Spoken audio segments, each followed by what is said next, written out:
lacked any real purpose or meaning. She was finding it more and more difficult to find a reason to rise each night. She was growing increasingly weary of her self-imposed lonely existence. She had taken mortal lovers from time to time, but she had loved none of them. Afraid to fully trust any man, be he mortal or vampire, she had always withheld a part of herself, never letting any of the men she had known get too close or see too much. Until she met Kyle Bowden. She had been captivated by him from the moment she first saw him standing at the foot of the Sphinx with a sketch pad in his hand. He had been hatless in the sun, his short brown hair highlighted with streaks of gold.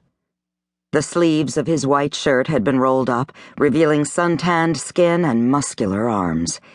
She had watched his hand, quick and confident as it moved over the paper, and wondered if he possessed that same confidence with women. Eager to meet him, she had purposely bumped into him with a murmured, "Sorry." He had turned toward her, stared at her a moment, and then blurted, "Good Lord, but you're beautiful."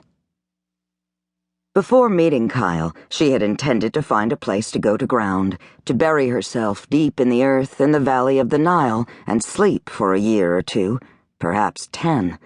But with Kyle at her side, the world no longer seemed like such a dreary place. The lethargy that had plagued her disappeared, and she found herself wanting to travel the globe again, to see it anew through his eyes. As giddy as a schoolgirl with her first crush, she had quickly fallen head over heels for him, charmed by his innate sweetness, by the sincerity and adoration in the depths of his deep gray eyes. For the first time in her existence, she had given her heart to a man, something she had sworn she would never do. But then she had foolishly trusted him with the truth of what she was, and seen the look in his eyes turn from love to revulsion. She remembered that night so well. They had been reclining on the love seat in his studio, their arms and legs intimately entwined. Kyle reached for a bowl of black grapes and offered her one. With a slight smile, she shook her head. "No, thank you." "You never eat with me," he remarked, popping the grape into his mouth. "Why is that? Are your table manners so terrible?" "Of course not," she replied. "I'm quite tidy." "Tidy," he repeated with a grin. "That's an odd way of putting it." "I have odd tastes." He ate another grape. "Odd? How so?" "You don't want to know." "I love you, Mara, with all my heart. I want to know everything." He set the bowl aside and traced the curve of her lower lip with his forefinger. "Everything. I want to know what makes you laugh and what makes you cry, and why you sometimes look at me strangely, as if I want to eat you up." "Yes, something like that." He withdrew his hand, his brow furrowing. "But that's not the only thing." "No. I don't know how to explain it, how to put it into words."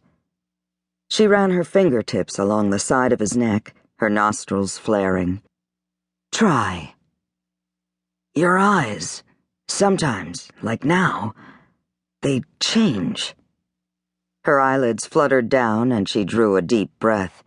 She was getting so comfortable in his presence, she sometimes let her guard down, especially at times like these when they were lying close together, when the scent of his blood was almost overpowering. She had to be more careful, had to remember that he didn't know what she was. "Mara, what are you keeping from me?" Back in control, she opened her eyes. "Trust me, Kyle. If I tell you, you'll never look at me the same again." "Trust you?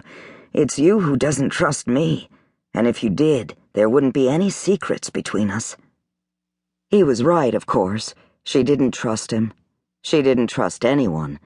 But maybe he was right. Maybe it was time to find out if he truly loved her, or if they were only empty words. "Fine." She rose to her feet. "You want the truth? Don't say I didn't warn you." And so saying, she unleashed her power and let him see her for what she was. Lips drawn back, fangs extended, her eyes blazing red, she